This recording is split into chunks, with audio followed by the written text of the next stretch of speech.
अध्यक्ष महाराज, एक थोडं महत्त्वाचा विषय आहे म्हणून मी सभागृहाचा या ठिकाणी वेळ घेतोय। तुम्हाला माहिती आहे की काल आणि परवापासून आज सुद्धा दिवसभर मुंबईमध्ये आणि महाराष्ट्रातल्या बऱ्याच भागामध्ये पाऊस कोसळतोय। आज मुंबईमध्ये बाहेर प्रचंड पाऊस चालू आहे आणि या पावसामध्ये आझाद मैदानावरती उमेद महाराष्ट्र राज्य महिला व कर्मचारी संघटनेचं आंदोलन चालू आहे। हजारो महिला त्या ठिकाणी आंदोलनामध्ये सहभागी झाल्या आहेत। सकाळपासून तर आता रात्री उशिरापर्यंत त्या महिला त्या ठिकाणी आंदोलन करतायत। गेले 2 दिवस आंदोलन चालू आहे। उद्या पण आंदोलनाला महिला बसणार आहेत। अनेक महिलांची प्रकृती त्या ठिकाणी खराब झालेली मला दिसते। प्रकृती ढासळायला लागलेली आहे। त्या ठिकाणी जे शेड लावलेले प्लास्टिकचे ते शेड सुद्धा गळायला लागलेत। उद्या अशी परिस्थिती येईल। आजच त्या महिला चिखलामध्ये बसलेल्या आहेत। उद्या त्या महिलांच्या आरोग्याचा प्रश्न त्या ठिकाणी निर्माण होऊ शकतो। त्या महिलांच्या मागण्या अत्यंत किरकोळ आहेत।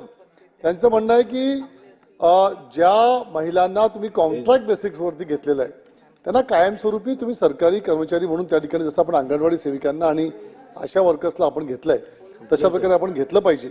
आणि उमेद महाराष्ट्र राज्य ग्रामीण जीवनोत्तनी अभियानास ग्रामविकास व पंचायत राज विभागामधील शासनाचा एक नियमित विभाग म्हणून आस्थापनेला मान्यता देणं आणि त्या अंतर्गत कार्यरत कंत्राटी अधिकारी व कर्मचारी आणि समुदाय संसाधन व्यक्ती यांना शासनाच्या समक्ष कक्ष पदावर कायमस्वरूपी सेवेत समाविष्ट करून घेणे अशी त्यांची प्रमुख मागणी।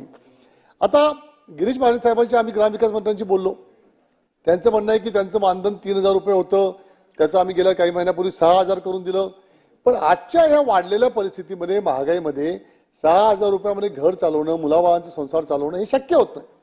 त्यामुळे त्या महिलांच्या भविष्याकरता त्यांना कायमस्वरूपी आपल्याला या सेवेमध्ये समाविष्ट करून घेतलं पाहिजे।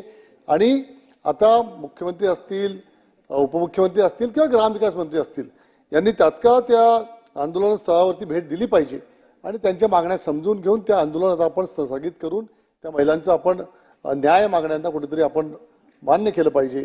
ही मागणी मला तुम्हाला करायची। दुसरा